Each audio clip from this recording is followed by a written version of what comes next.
Good morning, everyone, and welcome to today's webinar. My name is Alex Paul from InvestorStream, and I'll be your host this morning. Today, we have Lindian Resources CEO, Alistair Stevens, who will discuss the recently released preliminary metallurgical test work results and provide a broader update on the progress and development of the Kangankunde Rare Earths project in Malawi.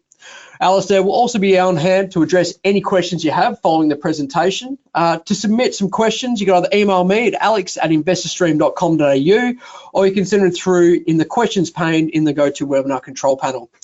You can also download a copy of the presentation by navigating to the handouts pane in the GoToWebinar control panel, and a copy of the webinar will also be available on Lindian's website and social media platforms later today. But for now, I'd like to throw it over to Alistair to kick things off. Alistair, the floor is yours. Thank you very much, Alex. Good morning, everyone, for this update on Lindian's progress with the business, including the focusing on the Kangankunde project, and as Alex said, the metallurgical results that we've delivered to the market on the 11th of April. There will be some forward-looking statements in this presentation, so I'd ask you to take careful note of the disclaimer and read that and understand the context of which I present this information. The first slide is a brief of the corporate structure of the organisation. Share price currently 26.5. With the shares on issue, it gives us a market capitalisation of around about $268 million. And for context, the graph is quite relevant that 12 months ago we were 3 cents and today we're 26.5. So I think we're in a pretty good position in terms of our market capitalisation, especially when you compare us with our peers. The next slide is a overview of both Kangankunde, the King, which I've always said is the most strategically important, at one stage undeveloped rare earth project in the world, well and truly on the path to becoming the developed rare earth project. As I always said, short run rate of production because we have a mining license and a fully certified ESIA for production. And I believe with these results today, I can clearly see the path that we are destined to be a major supplier of rare earths globally. Bauxite, sorry, Alex, just back there. I do need to mention the bauxite. We have 1 billion tonnes of high quality bauxite resources. I refer you to the website for the JORC statements that relate to those resources. They are particularly good quality material, and I think they are genuine shovel ready. As I've mentioned recently, with the cessation of bauxite exports out of Indonesia, there's been an escalation of interest for bauxite supply from Guinea. So they're hopefully, I say it's genuinely shovel ready for commercialisation. I would hope that there would be some action on that front in terms of making that those assets come into life. Kangankunde Rare Earths, the project, absolutely stunning. We've seen some drill holes to date which give us an indication that it could be well and truly on its way to becoming the largest REO deposit. We've finished our resource drilling and we're doing some deep drill holes, which I'll explain at the moment. I'll give some context on that statement. As I said, it is a mining license with a fully tenured environmental certificate. We have now completed our gravity separation test work, or the preliminary data on metallurgy, which has delivered some fantastic results. Both the drilling and the metallurgy are confirming it is non-radioactive and is a near-term ready asset with potentially an extremely long life project. So this gives you an overview of the drilling and the conceptual strategy around the drilling we've done to date. So the surface drill holes are there to define an area of a resource definition, which is now on way. We've finished the RC drilling. We're about 50% through our assays, and that shows you the context of the dimension of the resource relative to what we think the geometry of this deposit is. This week or next week, we will start drilling the larger, deeper drill hole there, which is the purple dotted line that goes from the west-hand side to the eastern side of that section. And those holes were defined or designed to actually define an exploration target down at depth and the continuity of that mineralisation. So you can see the dimensions there, that the resource probably occupies something like 25% of what potentially could be an exploration target at depth. There's always risk with those deeper drill holes. Mind you, we wouldn't design them, wouldn't drill them if we didn't think there was a very good chance that that mineralisation would come trumps. So we're very excited to see the outcomes of those. And of course, we are on track for a resource statement sometime towards the end of this current quarter. So this is the preliminary metallurgical flow sheet design that we have constructed based upon the test work we've done today. So it's simple gravity separation. That means it's water only. There's no chemicals used in this process whatsoever. So you use water and gravity to use centrifugal forces to differentiate different density materials. So you use spirals, which are basically a coil type structure where you run water and the material through. Shaking tables, which is like a table with riffles, which shakes. The multi-gravity separator has been a piece of genius by our MET team. It's been able to recover fine material, the minus 50 micron material, extremely successfully. So it's been a piece of genius by those guys to actually pick up the recovery on that fine material, which would normally be lost to tailings. The magnetic separation is an important part of that, and I'll explain a little bit further in the next slide what the tactic is on the next phase metallurgical program, because that magnetic separation was able to clean the concentrate up into a pretty high grade material, up to the 60%. So here's the multi-gravity separator in progress. On the left-hand side, material goes in, it's a drum that spins, a drum on its side that spins. You feed material into it, it differentiates light material from heavy material. And you can see that one of the drums there is brown, that's the waste material, and the drum on the bottom side of the screen has a green color to it, and that's the monazite. The middle photograph shows a shaking table and the differentiation we're getting there between waste material and the monazite being on the left-hand side, that green material. And a close-up of that stream, you can clearly see the monazite being differentiated out from the waste material using just water and a shaking table. Next, please. So here's the results of this phase 1 metallurgical test work, this orientation work. We've achieved a 60% grade and recoveries of 70%. The importance of the concentrate grade is that, you know, there are cost factors, like it lowers the transportation cost of material because you're producing a higher grade product and a lower volume. But importantly, a higher grade significantly lowers waste generation in downstream processing and that cracking and separation phase. And that has obviously very important implications environmentally. The recovery is a genuine straight economic factor. The better your recovery, the better the economic returns of the project. We're seeing the NdPr ratio from drilling, it's on average 20.4. Both the metallurgy results and the drilling has shown that there is no radioactivity in this product. And again, that is a significant issue. A, the cost of transportation will be lower because it'll be general goods. And two, the waste generation from downstream cracking and separation will have a significantly lower environmental footprint, all very important for this type of commodity. Phase 2 metallurgical results are designed to improve the concentrate grade and improve recovery. In fact, what we're seeing from these results is that, I'll just go back to that flow sheet, just don't go to the slide back to the flow sheet, just let me explain that if we get recovery improvements at the sacrifice of concentrate grade earlier on in those spirals and shaking tables, and even in that multi-gravity separator, we've now proven, so if we can get this, the recovery, say, from 70 to 80%, that's the target. If we can do that, we may produce a lower grade concentrate that's being presented to that magnetic separator. We know in that magnetic separator that the waste material doesn't recover and the monazite does. And in fact, there was a near 99.9% recovery of the monazite in that magnetic separation that went straight to a 60% concentrate grade. So this next program is all around about improving recovery at the front part of this process without sacrificing concentrate grade, because we know now that that magnetic separation can clean the product up into a high quality product.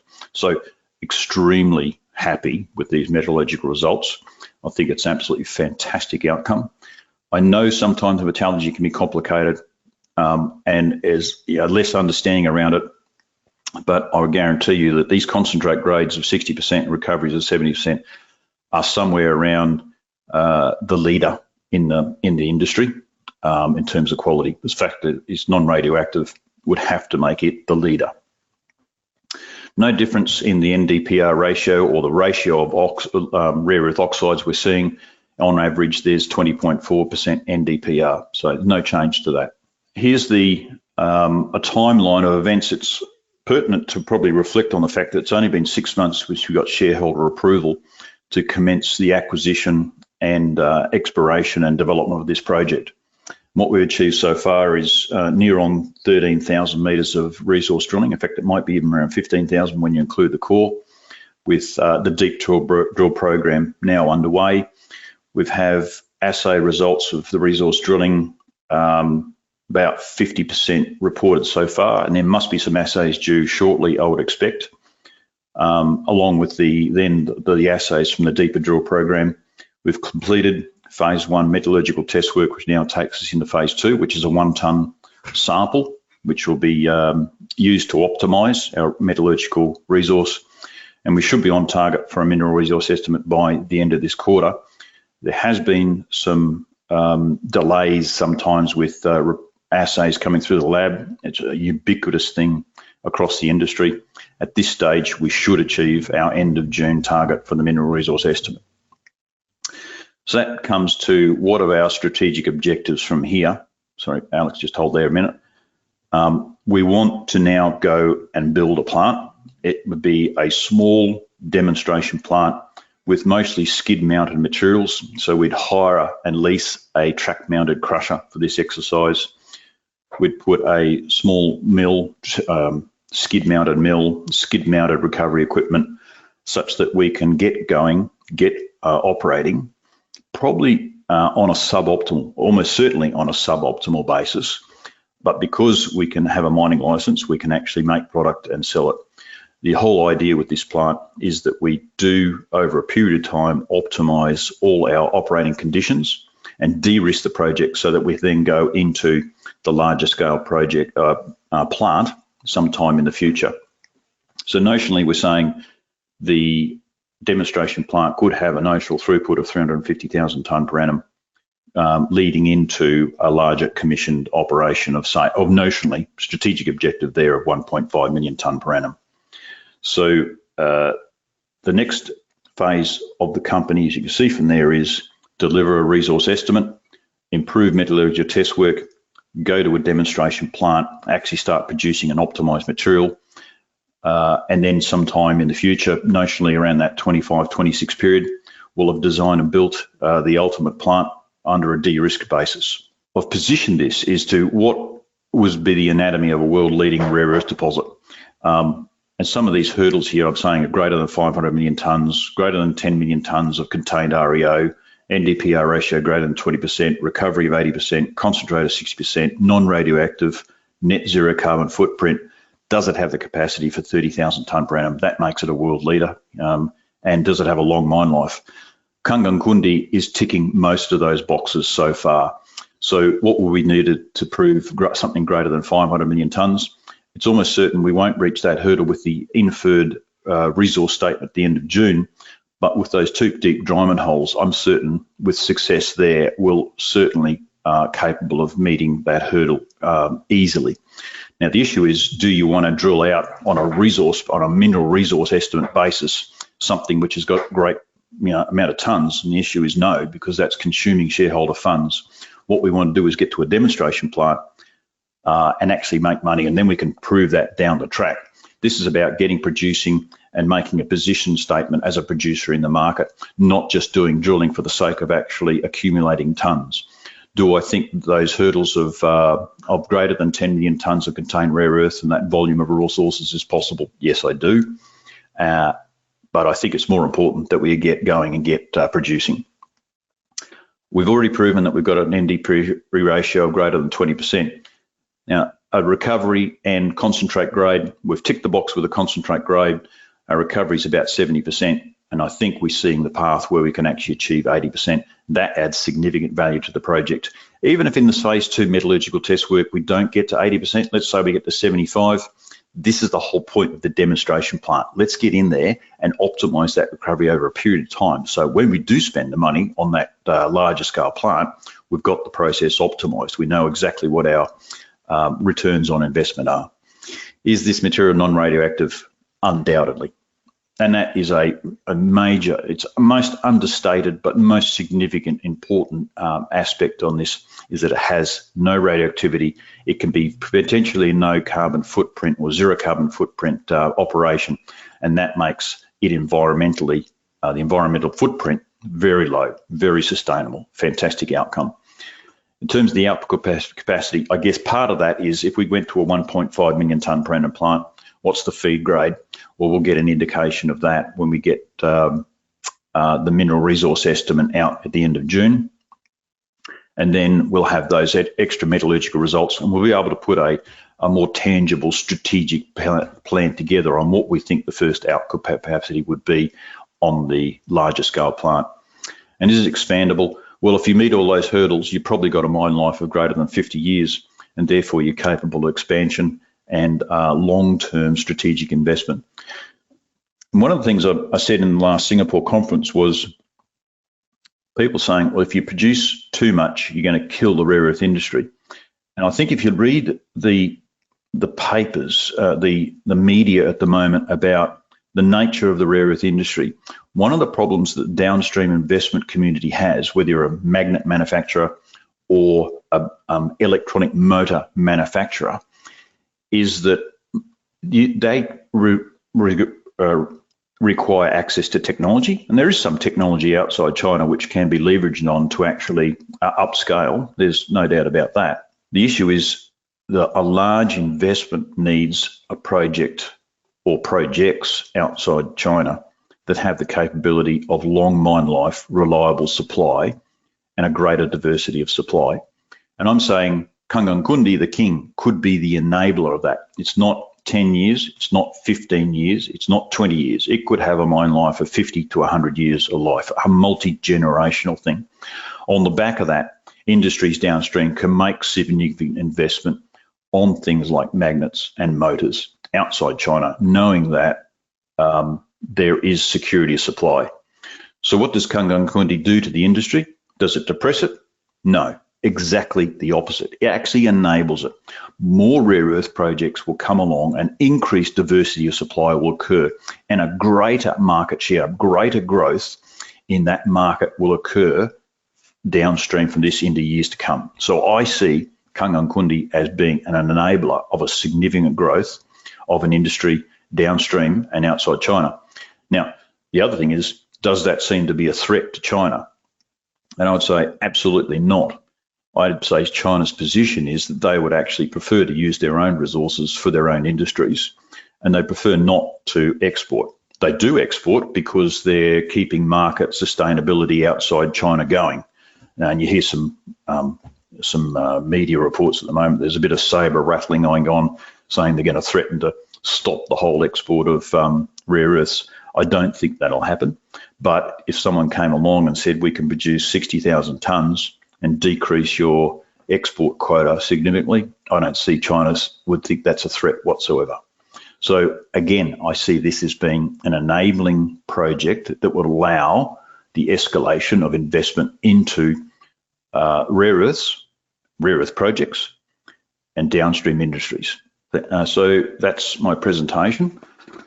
Alex, I'll hand it back to you for potential question and answers. Thank you, ladies and gentlemen. Thanks, Alistair. We have had a couple of questions come through, so thank you all for sending them through. The first one, Alistair, with the MET results, obviously you can't talk specific projects, but where do your results benchmark you against some of the biggest global rare earths assets and their metallurgical results? Well, first of all, you have to say which operation uses water only to actually recover rare earths. And there may be some alluvial projects around the place of which have an extraordinarily limited resource. They may well be able to use water. This would be the only operation of scale and magnitude in a carbonatite that uses just gravity, which is an absolutely stunning outcome. There are projects that have concentrate grades approaching 60%. They're few, but there are some. In terms of recovery at 80% or 70%, I think it's an excellent result. It puts us within, a group or a class of projects which is in the upper echelon. May well put us number one, but I'm not interested whether we're number one or not. It's about optimizing recovery out of this project for economic return. So I think it positions itself particularly well in the industry, and I'm very proud of it. So what results do you expect to get using chemicals in met test work? Well, in some respects, when you do test work, you need to know what doesn't work just as well as what does work. I see no need at the moment of using chemicals because the metallurgical test work results are so good. And if we can achieve our strategic target of 80% recovery, you probably find the returns on investment for improved recovery diminish significantly, especially if you use chemicals. And let's say we could use chemicals to get 90%, just hypothetically. You then have to say, well, it's detrimental to our environmental footprint. It's beneficial in terms of our economic returns. It probably adds additional complexity and cost and may well be ultimately a greater distraction. So I'm happy to think conceptually about a downstream chemical processing route, but at this stage, I would have to say, why would you do that? Because the results so far are so fundamentally great in terms of all the aspects put together: environmental footprint, quality of concentrate, recovery. Why do chemical? In fact, I would say that this project may well be a leader to other projects that should be looking at gravity separation in preference to what people call standard simple flotation. Well, sometimes if you expect a metallurgist, sometimes it's not standard, or it may be standard, and sometimes it's not simple, but gravity is. So what's better with mets, higher concentrate grade or recovery percentage? In terms of economic return on the project, recovery is the key driver for value. If you can combine high recovery with high concentrate grade, you've got the ultimate combination that's perfect. High concentration grade then means you've got lower transportation costs. Non-radioactive concentrate means you've got lower transportation costs.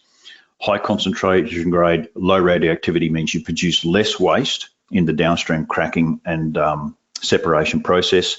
And the radioactivity means, or the lack of, means you've got a very low environmental footprint. So I'd say the combination of both are important. Waste generation is, from an environmental footprint perspective, and its legacy that it leaves is a significant issue for the industry, which is probably undervalued or understated in the cost valuation of projects. So I would say they're both equally important. You go for both. So how representative are the met results across the deposit or within the resource envelope? This was a selective 200 kilo sample. So it's relatively unique to the area which would be located where we would commence mining. The 1 ton sample we have is split into two parts, one into a broader area of bulk sample from the carbonatite, and the other half is a broad area of breccia material, which is also in the carbonatite. So the next phase gives us a lot more diversity of relevance on the deposit. Previous presentations have referenced a small plant in South Africa that you're looking at. Can you just share more on this? And having access to this plant and equipment, does this fast track the timeline to production? Yeah, just to clarify that, the equipment may be located in South Africa. The plant will be located on site in Malawi. But yes, it does fast track it. There's a number of mills and equipment facilities or equipment providers in South Africa which have the equipment available. Some of it's secondhand. There's a couple of new pieces as well. It does shorten the time frame for access to equipment and development. The lead time on a mill, for example, brand new one, can be anywhere between 22 weeks to sometimes up to 50 weeks, whereas a second-hand mill can be recommissioned and within a much shorter time frame. So it does help reduce the time frame for development. So Alistair, this demonstration plant, can you just tell us how many tonnes of concentrate you might look to produce, and where does that benchmark you with current producers? It's designed notionally at this point in time to have once it's optimised and running at full scale, something like 350,000 tonne per annum of feed into a plant. The grade notionally at the northern end of the hill, where we've seen some higher density drilling, could achieve 3.5%. So if we achieve recoveries initially of 60% and then ramp up and improve our recoveries as we optimise that plant up to, the ultimate target, then we were producing somewhere around 10,000 to 15,000 tonnes of concentrate per year. And if it grades 60% concentrate, then we're producing somewhere between 6 to 10,000 tonnes of total rare earth oxides in concentrate. You'd have to say we would start at the lower end, clearly, because you need commissioning and ramp up, and you need to establish a stable operating environment before you hit the swings and run nice and smoothly. That's typical of all these operations. And that can take, if you've got a complex plant, sometimes it could take 12 months. If you've got a simple plant, you might do it in 3. Probably doing it around 6 is probably what it's normally going to be. I hope that satisfies the answer. That's sort of the scale or the scope of what we're attempting to do here. So what is your broader offtake strategy, and how can this de-risk the funding of a large project? Obviously, the rare earth industry is screaming out for additional material. You see that ubiquitously across organisations and the media. And the call for the volumes of product that we're seeing as anything up to, many tens of thousands of tonnes of rare earth. So there's obviously huge demand out there. We would hope to engage someone that would be in an offtake, so for the concentrate. And ideally, if we could finance that in the same structure, that would be a perfect combination going forward to bring the development into place. So when can we expect a PFS or a BFS? Well, the demonstration plant strictly is a feasibility study or an definitive engineering study. And as we develop it and optimize it and process material in various areas of the deposit, we'll actually understand both the performance, the engineering design, the variability of ores, the quality of material that's going to come out over time. So this in itself, it's a demonstration plant. It is the feasibility study. What's unusual about this is that some people have struggled to understand it. How can you have a feasibility study that actually generates profit? Well, it's because we have a mining license. And in some respects, we have to actually produce because we want to keep the mining license conditions relevant to their tenure, and that's being a producer. Secondly is that, over time, we will be able to generate revenue, but optimize the plant that gives us the ultimate optimized engineering facility for the larger scale operation. So this next phase is a feasibility study that can generate revenue. Do you have any idea on what the funding and CapEx requirement will be to take it to stage 1? We do. We have some preliminary costings both on civil and process plant. You'd have to say the civil is probably relatively accurate because it's something we can do now, which is roads, upgrading roads, putting in workshop facilities, a small accommodation facility, a small admin office, and these are all particularly small scale because we are going to be a tiny plant. So I'm pretty happy that the civil engineering costs are quite accurate.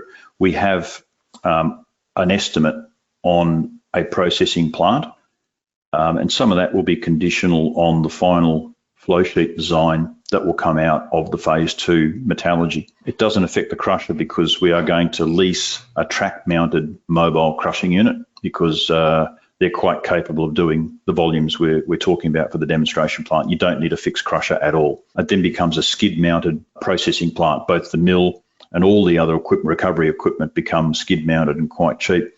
So we've got a pretty good handle on what that is so far. There'll be some finessing around that. It would be, a pre-scoping study style estimation, but we're pretty comfortable that the the CapEx we're seeing for this is achievable. I see some CapEx by some industry players putting a number out there of $30 million, which I think is a significant overestimation and a highly conservative perspective on what that is. Understand why they do it, because they're an external party and they're being highly conservative. We work internally with our own numbers, which would be significantly lower than that. So you mentioned the mining license, and I understand you've got a couple of other licenses already in the bag. What are the remaining approval requirements for stage one? We need an explosives license.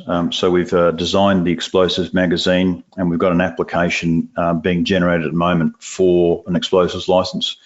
We need a license to draw underground water and to capture water and to discharge water. So we are doing a study at the moment for a bore water study that should be completed within a month or two, and would expect those licenses to be fairly easily issued by the mid of the second half of this year. There's no particular issue for that, and that's really all the other certifications we really need.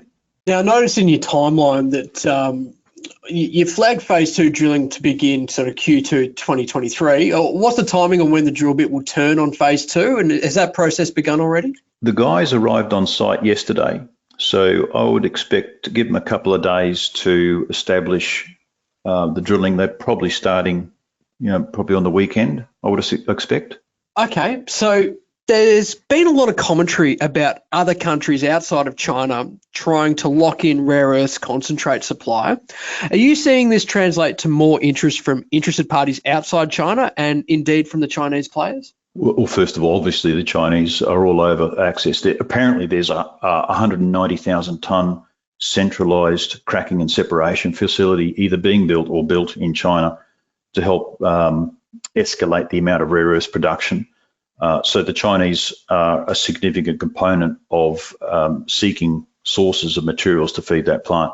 There is a lot of interest outside China, obviously, and we're seeing that broadly across the world, Europe, Australasia, and the Americas. So there's no shortage of interest in product, especially product that is non-radioactive. It's almost like the elixir of the industry. This is exactly what the industry's been after, something that has a low, extremely low environmental footprint, water under recovery, non-radioactive, huge potential resource, scalable asset.